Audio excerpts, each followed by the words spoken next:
From the heart of Broadway, broadcasting across the nation and around the world, it's The Late Show with David Letterman.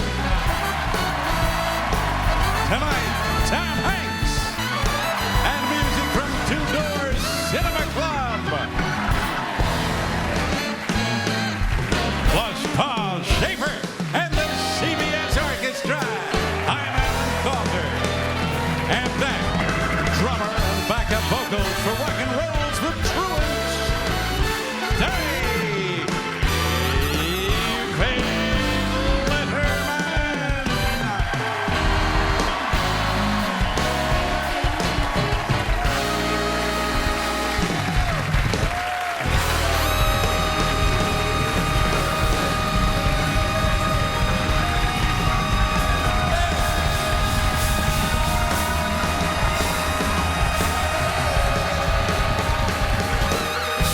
Thank you very much. How are you?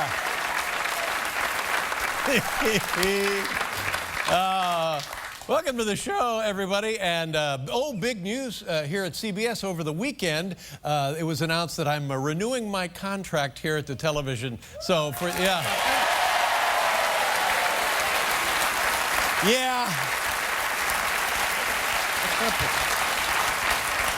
I feel like I'm lucky to have a job, first of all. Well, these days.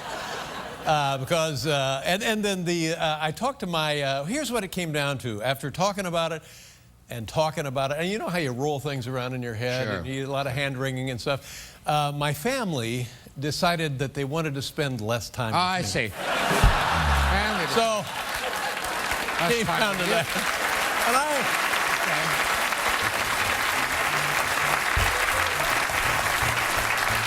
And you guys like football? You like the professional football?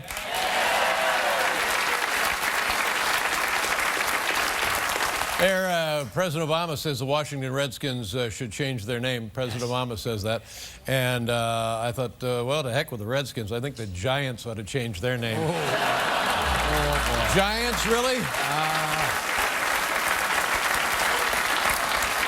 We are the Giants. We're so enormous we can't handle the football. It's too tiny. It's pea-sized. We don't know. We're huge human beings. Giants, We can't find helmets that fit. We're the Giants.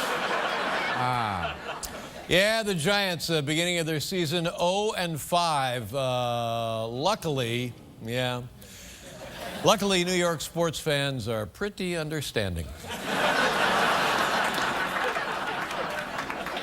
Here's a ticket for the next week's game. Take a look at this from the Giants. They're playing the Vikings. Look at that.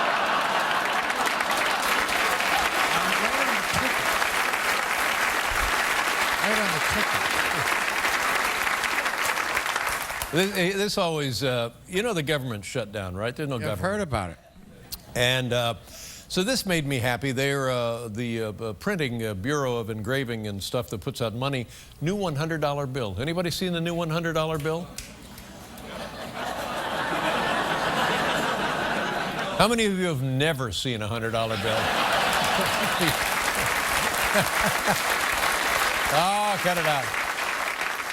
But the new $100 bill is different. First of all, it's only worth $10.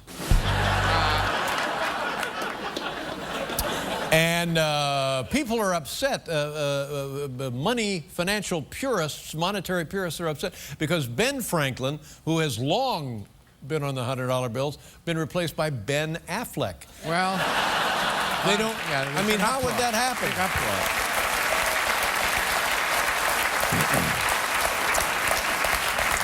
You find yourself confused and you don't understand stuff? Are you like that? I'm always confused. I don't understand stuff. But we have a segment now from CNN that should clear that up. In fact, it's not CNN, it's MSNBC. You see, I was confused about that. Yes. The segment is MSNBC, that clears it up. MSNBC, that clears it up. I hope this does clear it up. Take a look. The problem is, you know, the thing about it is that the budget is at sequestration levels that was negotiated by Republicans. They agree on what the money needs to be spent. The fact is that the ACA has been vetted through the Supreme Court through both houses of Congress, and the president was reelected in 2012. How does that happen?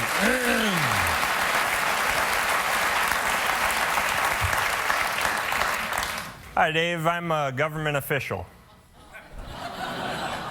Really? Is everything okay? I'm afraid not.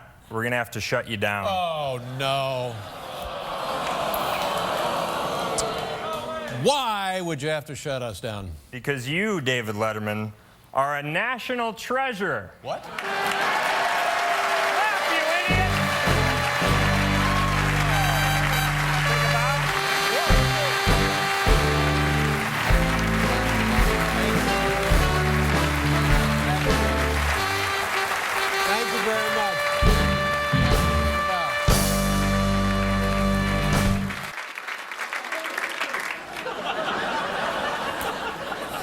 You know who's on the Today Show singing and twerking and hopping around and stuff? Yeah.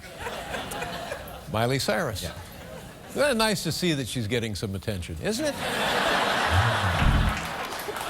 But the rumor is, and maybe Paul knows more about this, that Miley Cyrus is pregnant. Do you know anything about that?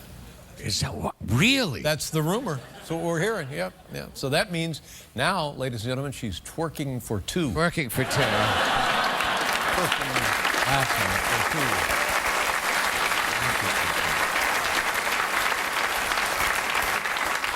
You know, we were talking about Mondays earlier, and some people are here and in a good mood, and they're on vacation, and it's a nice moment where we can put aside our troubles and not worry about the world. But this government shutdown is really serious stuff, and I don't think you realize how much trouble the United States is in. Here's what I'm leading up to. Over the weekend, I saw the president's weekly address to the public, to the nation, to the people of America. Man, it doesn't look good. Did anybody see this? Let me show it to you. This is to give you an idea how bad things are. This is the president's weekly address to America. Look at this. First, here's what the Affordable Care Act means for you. If you're one of the vast majority of Americans who already have health care, you already have new benefits you didn't before. See, it's the wolves. See the wolves howling? Look, everybody, it's Paul. I hear it too. Good evening, everybody. Thank you very much, Paul. On the program tonight, ladies and gentlemen, Tom Hanks is here. That's all you need to know. We'll be right back, everybody. We're ready to go with the top 10 things you don't want to hear from your iPhone. And Tom Hanks. Tom is here to promote his new film, Captain Phillips, about the inventor of the Phillips head screwdriver. The Late Show, sponsored by asthma.com. Talk to your doctor. Coping isn't controlling. Get up! I want to take it to the bridge. Oh, yeah.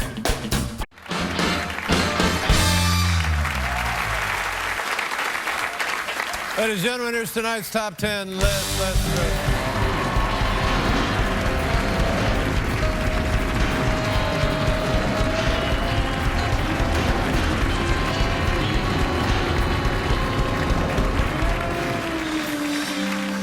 Category tonight, top 10 things you don't want to hear from your iPhone. Now, this is a stupid story. This is the kind of thing, it's like sticking a hot rod up my nose. I don't like stuff like this. Now, listen to this. Oh, guess what? You know, you get these iPhones, and you press a button and a woman will talk to you. Sure. Well, the identity, and the woman's iPhone name is Siri, S-R-I. That's the name of the gimmick on the phone. That's right. The voice of Apple's iPhone has been revealed. Oh, that's a big story. Oh. Oh, wow. I mean, I don't know if I can. That's right. My heart can take I know. it. Paul is exactly right. Yeah, because no, because her identity has been revealed. No, so no one cares. No one cares. No, but nobody cares. No. I mean, it's like they had her deep inside the cavern in the Alps. Oh, she must be sedated, sequestered. Her identity never to be revealed. Oh, but it got her. Whatever you do, don't reveal. What is this? WikiLeaks? Did WikiLeaks? Did they leaked her identity, didn't they? Now somebody needs a political asylum. Steve Jobs is rolling over in his grave, ladies and gentlemen. Where's the respect? His dying wish: don't reveal the identity of Siri. Well, the cat's out of the bag now. Yeah, her name is Susan Bennett from Atlanta, Georgia. Oh, well. We got a picture of her right there. Oh, that's the voice of Siri. Well, nice-looking woman. Yeah. But don't you, when you take that gig, don't you say, well, will people know who it's me? No, nobody will know. And don't you then say, okay, I'm down with that? I guess, and even if they say, and everybody will know who you are. Everybody wants to be famous. Now, I don't want to talk. I never talked to Siri in the first place. I'm now for sure not talking to Siri in the first place. I don't like the fact that now there's a face with the name. I like the anonymity of it. Oh. I like the secret identity of it. Oh, I like to pretend that in my pocket, in my pants, was a woman who I don't know.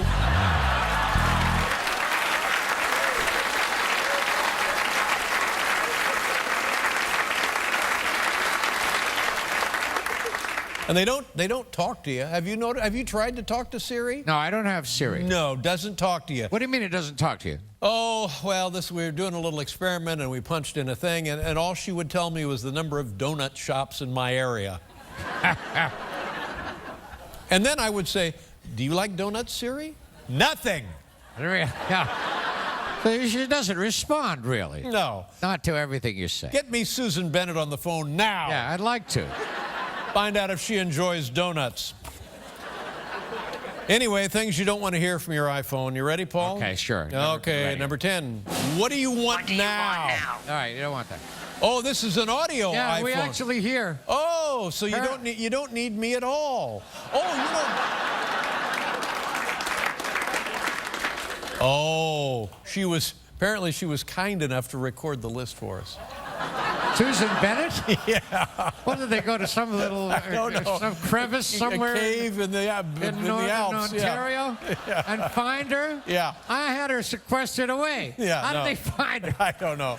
She's recorded this for us. Yeah. The actual Susan Bennett. That's right. So you don't need me. All I do is read the numbers. Well, that's all. Yeah. Now, may we start over? Okay, we're honored to have her with us tonight. Yeah.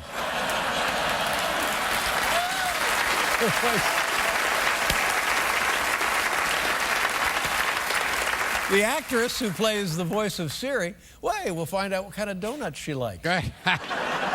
Things you don't want to hear from your iPhone. And now, ladies and gentlemen, the voice of Siri, Susan Bennett from Atlanta, Georgia. Here's number 10. What do you want now? Number 9. It's been months since you've touched my home button. Oh, that's naughty. Ooh. Number 8.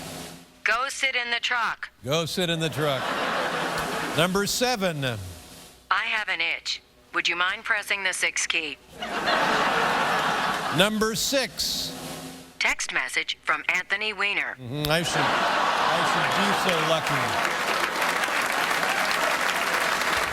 Number 5. Recalculating. Stupid GPS lady. Number 4. I took pictures of you sleeping and sent them to your contact list. Number 3. Turns out your father is Frank Sinatra. Number 2. You have no messages, loser.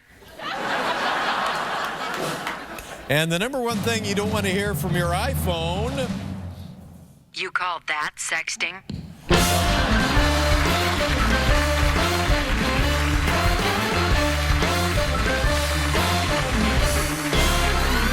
Yeah. ladies and gentlemen, all the way from Atlanta, Susan Bennett right there on your iPhone. We'll be back with Tom Hanks, everybody.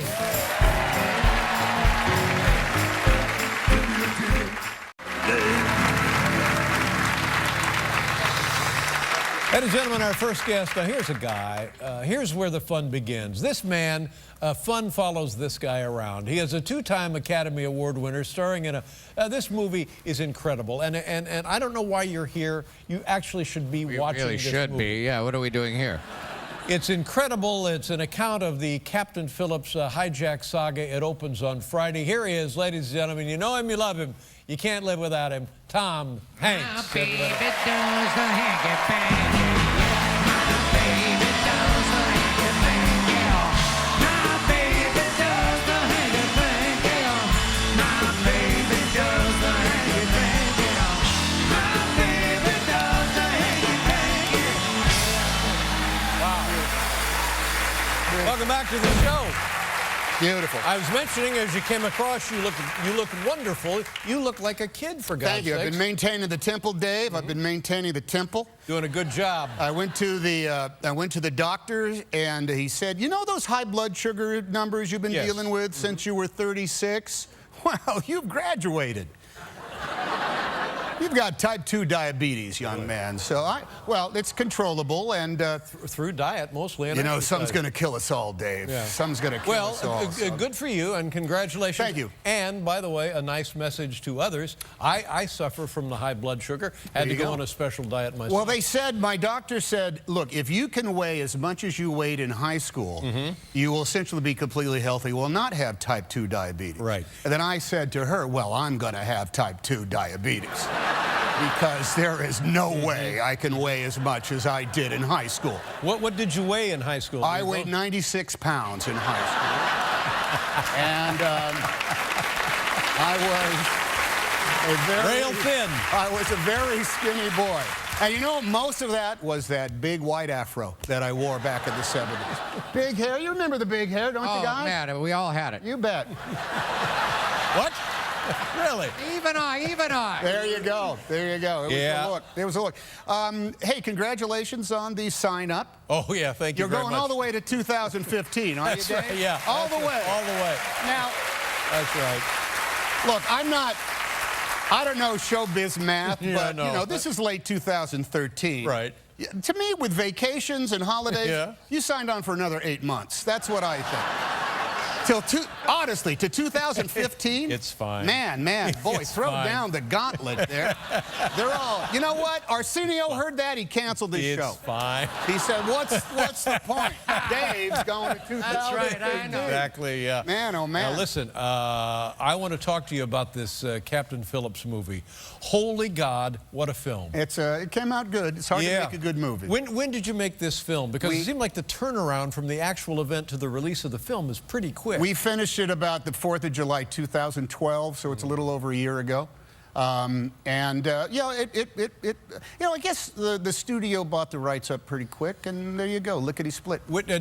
Tell me about the cast playing the Somali pirates. Okay, all right. These are my good friends, Barkhad, Mahat, and Faisal. Two guys named Barkhad. It's not like one guy named Barkhad. Right. Barkhad Abdi and Babko Abdi, I can't remember. It's like a long name. Boutros. Not like that. Not like that, These were guys, first of all, they're very talented. From where? Guys. Where are they from? All right, they are Somalis. Actually, Faisal is American Somali, but his parents are from Somalia. And they all live in Minneapolis. And they were the big Somali community that, like, you know, like how in New York you have Chinatown, Little Italy. Yes. Well, in Minneapolis, you got Little Somalia. And you could go there and eat. And it's actually a very vibrant community. And these guys were sitting at home one day, Barkhad Abdi was, who plays the captain. Musi. And he was watching the news, and this thing came on the news, casting call. Somalis wanted for Tom Hanks movie, which is hilarious because I was sitting at home in L.A., and this thing came on the TV. Movie stars wanted for a Somali movie. And so we both answered the thing. And out at the parking lot was Ben Affleck, George Clooney, Well, that's where they belong. Matt Damon, we were all lining up. They belong in the parking lot. I got the part. Yeah. Tom, this raises more questions. What about Minnesota, northern Minnesota, Minneapolis, St. Paul? What about that region of the world attracted a Somalian community? I believe a bunch of Somalis were there, and the community just grew and grew. And actually, Abdi's an amazing story, because he left Somalia when the war was going on. And was able to escape into Yemen, where he had to learn. He only knew 2 words of Arabic, and then they won the lottery, the green card lottery, the immigration lottery, and they got to come to the United States. And I guess their sponsors lived in Minneapolis with all the other many Somalians.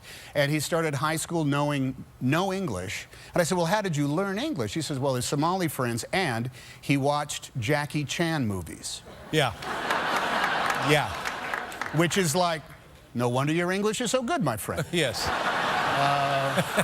Makes all sorts. But now, Tom, before they left their homeland, were they actors then?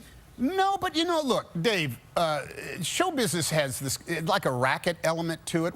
As long as you are not self-conscious about a camera looking at you and the fact that you're pretending to be somebody else, you can figure out the marks and the lights relatively quickly. And these guys were all, I mean, relatively quickly. I'm not trying to make it seem easier than it is. But being able to pretend you're somebody day in and day out, that requires storytelling chops. Yeah. And these guys all had storytelling chops. No. Who did the casting on this? I mean, I don't want to get too deep into the crawl, but how did they get to this movie? Just other than the TV announcement. As Paul Greengrass, our director, would say, well, there's no acting communities in London or Los Angeles anyway, so they went to where the biggest Somali community was, and that's in Minneapolis. And there are clubs and music and newspapers and media and whatnot. It's just that you and I, oddly enough, don't really read those Somali newspapers. Right. Well, speak for yourself. No, I had no idea. But the scene where they all gather with great vigor on the beach, and they've been commanded to, come on now, we're falling off our quota of hijacked vessels. Yeah. Let's go, and let's go. To me, it's like you're just standing right there. Is that true? Yes. To the launching of a hijacking raid? The Somali pirates is not like some glorified version of Captain Crunch. This is it is an international organized crime.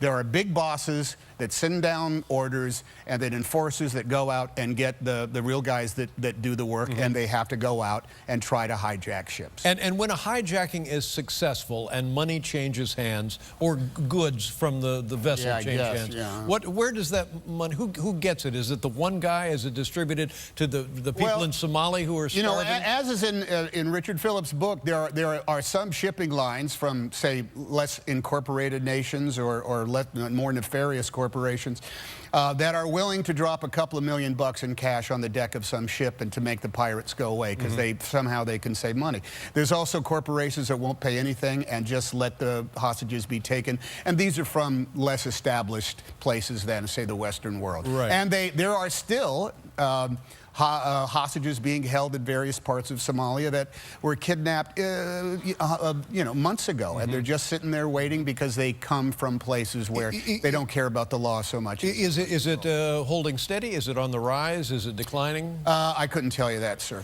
But in your case of your story, Captain Phillips' story, there were no arms, no defense mechanism on the ship. This is interesting because everybody says, well, why didn't they have guns?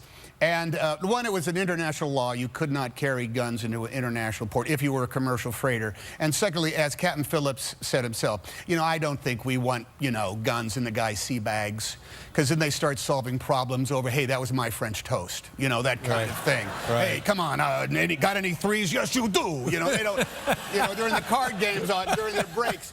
So they don't want to do that. And a ship this size and this fast had never been boarded because the hull is too high. These small ships could not get up. There's an interesting point of fact in the movie. These guys who come back the second time actually carrying their own ship boarding ladder. Yeah, like they went to Home Depot and picked it up, something like that. And I assume this is something they had made themselves, probably. And actually, Rich Phillips actually said, "What did you think when you saw that ladder?" He said, "I thought they'd stole it from some swimming pool somewhere." Yeah. And he said, and he literally said, "They have a ladder?" you know, with a question mark on the end of it. Now, did you get to know your fellow actors, the Somali pirates? Was it between takes? Was it a lot of fun? They always argued as soon as the take was over, but it was always in Somali. What were they arguing about? I don't know. Stuff like, hey, I thought you would have said that line soon. I was waiting for you to light the cigarette. You would eat. Hey, no, I don't light the cigarette till the next scene. Hey, guys, shut up, shut up. It's almost lunchtime. That's what I think they were. That's what I think they were saying. But I do not know. Is it possible they were planning an actual hijack? No, well... No. Jeez. Now, the other thing... You'll never know. As you got to... I'm just asking. Dave's just asking. I'm just asking. He's another just movie, asking. He doesn't know. Now, this is... probably has no answer to this question, but...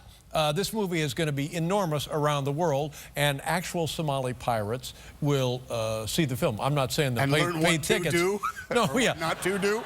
But will that put the pretend pirates in any kind of jeopardy? Actually, there are many different factions of pirates, and they all are known to kill each other and steal each other's hostages and take the ship away. It's like it's been hijacked, and other pirates come on and hijack it from the hijackers. So they don't get along, the pirating factions.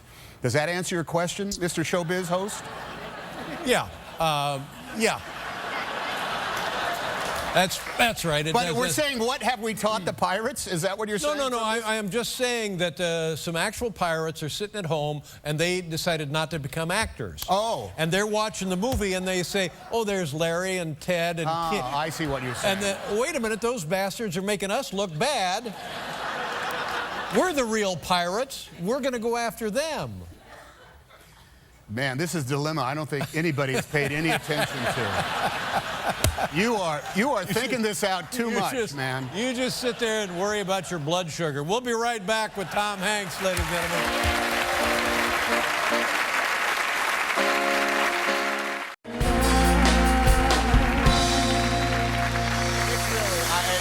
You know, like I say, I joke. It's hard to make a good movie, but it's hard to make a good movie. You mentioned Captain Phillips. Richard Phillips? Richard, he had this, this is how he got his wife, his pickup. Hey, hi, I'm rich. No. See, and that, which does not work for me. No. I can't, actually it can. I believe you're married. I've been happily married for 25 years. I use it on my wife. It worked once. Now, what kind of a guy is he? Because and by the way, what a tremendous movie, and what great performances. And in the end of the movie, and I guess we know how it ends. Spoiler alert. Yeah, no. But how is the guy now? First of all, he's an accomplished merchant mariner, and that is nothing to sneeze at. He went to the academy, studied for years, and he has had high seas adventures brought about by Mother Nature and chemical fires and things like that. And he in the movie, he's portrayed as a guy who kind of knows what to do if you're being attacked by pirates. There is a training, I guess, and some protocols that you have to know. Yes, he does. And he was the captain, so it was his responsibility. Onshore, when he's not working, as happy-go-lucky and easygoing as How long was he off after the trauma of this event? I think he stayed away for maybe 6 months, 8 months, but he's gone back to work. Now, not in the same part of the world, but he's gone back and been a captain for the same kind of ship. He's very proud of the job that merchant mariners do. He's doing sunset cruises in the Bahamas now, isn't he? I think he does the 4 to 8 p.m. booze cruise from... Oh, man. How long were you actually on board? Were you on one of those big yeah. We were on the Maersk Alexander, which is an exact replica of the Alabama, and we had I want to say a Danish. Much of the crew was Danish. There's a lot of Filipinos and people from all over the world, and they were fabulous as far as teaching us the procedure of how to be on. Were you actually at sea? Yeah, we were. We were off Malta. We would go down. It's amazing, Dave. You go down to the port, and there's only one way onto this ship, up the gangway, and everybody signs in, and then it pulls away, and you are out at sea in 6 minutes. It's incredible how quick they turn these things around. And what was the longest period of time you and the crew lived on the ship off the coast of London? Oh, we always came in for dinner. We were done at the... No. Well, yeah. No. Well, we'd go out like 10 miles out, and you just go back and forth. You'd go 20 miles this way, turn around 20 miles that way, just going and going and going. And although there were some days where they said, we can't shoot because the swells were magnificent, huge. And there was one day we tried to shoot in the lifeboat on the high seas, and it was hilarious, man. We in the cast could sit in our chairs, but the guys who were actually trying to shoot the movie, they just dropped one by one. And they were just, I don't know, what you name it. We came up with a list of how, you know, vernacular for being sick to your stomach, yes. Chukin, yeah, barfing. Fortune of Pollock. We had a lot of names. Fortune of Pollock, I thought that was going to kill Dave. I didn't even know what I mean. Jackson Pollock was an expression. Never mind. And if you think that a tiny space that smells of paint and fiberglass and diesel fumes cannot smell worse, it can. Yeah. And was that, so that too was out in open water? We did that for a couple of days. Most of it was on a gimbal in London, which misses that sink. You know, you get on a gimbal and it goes like this. It's like a Rocco plane, you know, but it's missing that drop that the ocean gives you. Right. So if you could get through that. So this was a difficult movie to make, yes? It was physical. It was and stressful in ways. But after a while, man, we're all in a team, and we're trying to get it done. Yeah, it is. And even though you don't understand most of what your co-stars are saying, as a matter of fact, when I saw the movie, there was so freeform when we were shooting, and we didn't even meet the guys. I didn't meet my good friends Barkhad, Mahat, and Faisal until they stormed the bridge. We didn't meet them. And really? So you're rolling film, and that's the first time you meet them? First time we saw them, and they're coming in, and guns are blazing, and they're screaming like crazy, and they are the skinniest, scariest human beings on the planet. We all immediately felt like out-of-shape, middle-aged doofuses next to these guys. Wow. And they're coming in, and they got everything, rags and bad teeth and rusty guns. And it was so scary for about 35 minutes. And then we had a little break. And I can't believe I'm making a movie with Forrest Gump. So we had that. But I love those guys even more. They were so sweet. And then all day long, this improvised stuff crazy, and I did not know what they were saying until I saw the movie and could read the subtitles. And so, oh, that's what they were saying. And they're saying things like, "Hey, shut up, man! I'm trying to get cigarettes off this guy." You know, you had no idea what they were saying. A lot of "Go Vikings." Yeah, that's what they love about Minnesota. Now let me. And here's a question maybe you can't answer, but having seen it now, I think of you as Captain Phillips. There's and I don't know if I can say this, there's a crucial part in the negotiation. And it's been pretty much hard line. Yeah. It's our way, it's our way, it's our way. And then there was a moment of acquiescence. And I was curious as to why they had this hardline position drawn up to that point if they were going to acquiesce to something. Do you know what I'm talking about? I don't know if I do, Dave, but... see, I don't know if I can say it without... Here's what you had. You had a rock in a hard place. The Navy SEALs did not want this to end badly. And the pirates did not want it to end badly. Everybody was hoping they were going to get away. And I think it might be a testament to what a hopeless place Somalia truly is when these guys would rather risk losing everything than having to go back and face whatever punishments they're going to meet at the hand of essentially lawless, corrupt tribal warlords. In that regard, there's a sort of empirical truth to it that's undeniable. There was a couple of points along the way where they could have walked away with $30,000. With $30,000. Yeah, not enough. And no, not enough, because they thought if we go back with $30,000, we're going to get berated and kicked around and possibly killed. I think the code says it's got to be high 8 figures. Didn't go anywhere. I tried. I was shooting for it. There has been times. I'm going to pull myself out of this, damn it. There have been times with other ships where literally helicopters dropped $5 million in cash and the pirates took off. And between that and 30,000, it's... What a film. You know, the problem with a movie like this, you only get to see it for the first time once. And it's a great movie to see the first time. But you can see it for the second time twice.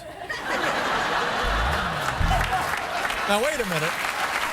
No, you can't. Now, here's not my strong suit. Here's an inside baseball question. Yeah. You filmed this before the Broadway play, is that right? Yes, I did. Yeah. We had now, Catherine Keener, a wonderful actress. Sorry. It's all right. Drives you to the airport. Yes, she does. Yeah. Which is the tradition that they do. Every time Rich goes away for one of his trips, Andrea drives him to the airport, and they talk over everything, and they go over what's worried gonna be about happening. his older son. Yeah, and it's the tradition of their home. And she said, it's funny. Now maybe this is just a part of the book. She says, I always go to the gate till his plane leaves, and that one time I didn't, and I felt bad about it. So they always try to like maybe write into some other kind of like super melodramatic aspect of it, but this is their life. This is what they do. There's all it is it's a standard everyday hardship. But if you just need somebody to drop him off at the airport, it could have been anybody. Could have been me. You know, that hug and kiss would have been very uncomfortable, Dave. Well, speak for yourself. Take care of yourself, baby.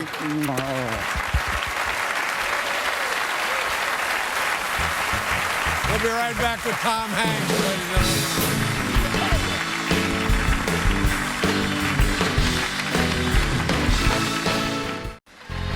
Plan on joining us again tomorrow for Dave and his guests, Seth Meyers, Michael Fassbender, and Amos Lee. Visit CBS.com/Late Show to watch Two Door Cinema Club live on Letterman. Two Door Cinema Club's exclusive online concert from the Ed Sullivan Theater can be streamed on demand. It'll cure what ails you.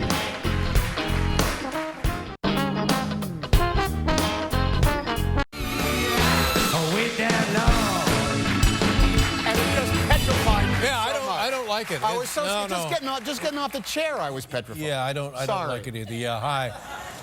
Well, anyway, hopes and fears. Yes, it was quite a film. Do we have a clip? Maybe we'll take a look at a clip. Sure. How long is this movie? It's 2 hours and 20 minutes. It goes by like that. It goes by like that. It goes by pretty quick, I think. Now, I know in your filmography you've made, I don't know, 60 movies, 65, sure, 100. Yeah, why not? And it's impossible to say, oh, I like so-and-so better than so-and-so and so-and-so and better, but this has to be one that's near and dear to your heart. They're all and great soul. Adventures, and you'll always have a moment where you see them and you go, man, that's better than I ever imagined. How many times have you seen the film now? I've seen it once. Seen it once? Yeah. I saw a cut a long time ago, but I just saw it recently. You know, it's a little tough to see movies I mean, they'll be on cable after a while, and I'll turn them on for like 36 seconds, and I'll say things like, Thursday it was raining. I just had an argument with my son, and I don't want to see. I remember what was going on when we shot this. Isn't that crazy? Yeah. Because what you try to do is remove that altogether. It's disbelief, suspend everything, but yet when you see it, it brings you right back to your daily, right that day. Daily mundanity. Is that a word? Sounds good to me. Yeah. Let's ask Siri. He's funny, ain't he? By the way, yeah, I didn't realize that the government had shut down Monday top 10 rehearsals. When did that? Is that a Ted Cruz No, thing? they did. They did, and it's a small sacrifice for the freedom of this great republic. That's right. Greatest nation in the world, right? Now, we have a clip. This is going to be exciting to see this clip. It's Captain Phillips. The streets will be empty. Hospitals will reschedule surgery. Births will be delayed because people will be going to see Captain Phillips. It opens on Friday. Tom, what are we going to see here? This is a moment where looks as though there's a glimmer of chance, and after 4.5 or so days, Phillips takes a shot. You this? Yeah, I did. Yeah, I just asked you this? Yeah, it's all right. Dave, I love to hear myself talk.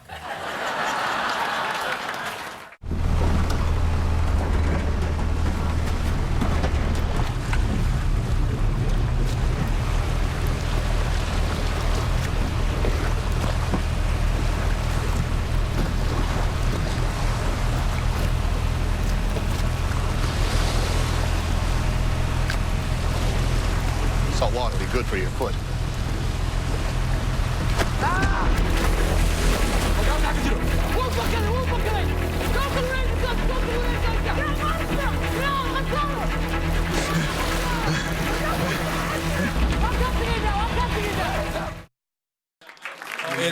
It's this movie. I don't know what else to say about the movie, but I'll go. You and I should go see. Let's go, Dave. All right, we'll do that. Tom Hanks, ladies and gentlemen, Captain Phillips. We'll be right back with Two Door Cinema Club, everybody.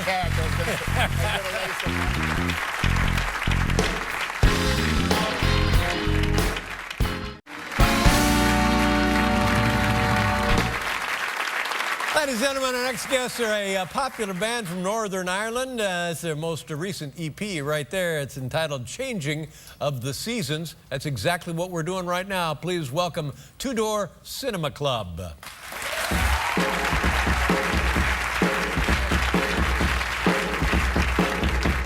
So it's over. I didn't realize it's so much colder, but it was no surprise. Did you ever get to know me? 'Cause it has never been so plain to see.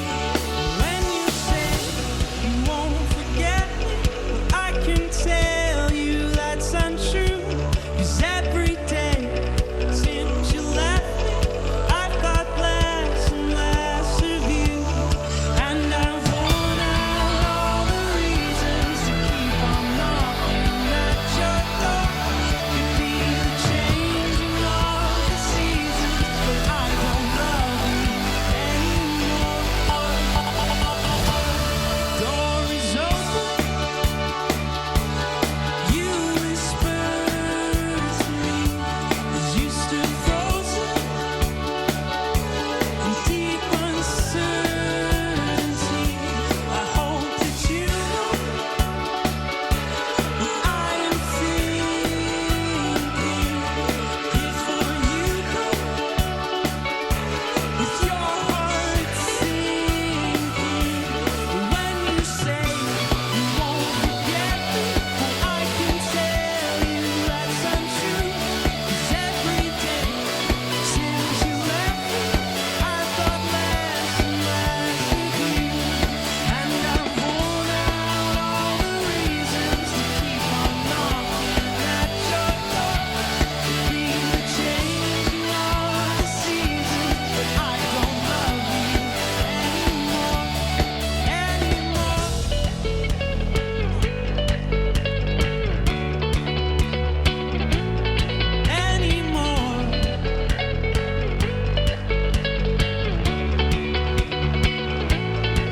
You said come back and spend the night, come back and spend the night with me. You said come back and spend the night, come back and spend the night with me. You said come back and spend the night, come back and spend the night with me. You said come back and spend the night, come back and spend the night with me. When you say you won't forget me, I can tell you that's untrue. 'Cause every day since you left me, I've got less and less of you. And I've worn out all the reasons to keep on knocking at your door. Could be the changing of the seasons, but I don't love you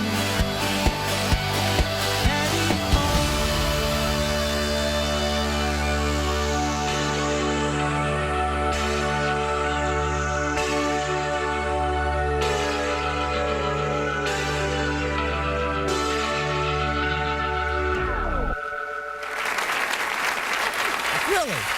Hey, there you go. Thank you, gentlemen. Thank you very much. Good to have you here. Nice to meet you. Thank you for being here. Nice job up there on the Two Door Cinema Club, ladies and gentlemen, from Northern Ireland, changing in the season. Thank you again, and thank you again. Thank you for watching. Good night, everybody. You can't beat pants.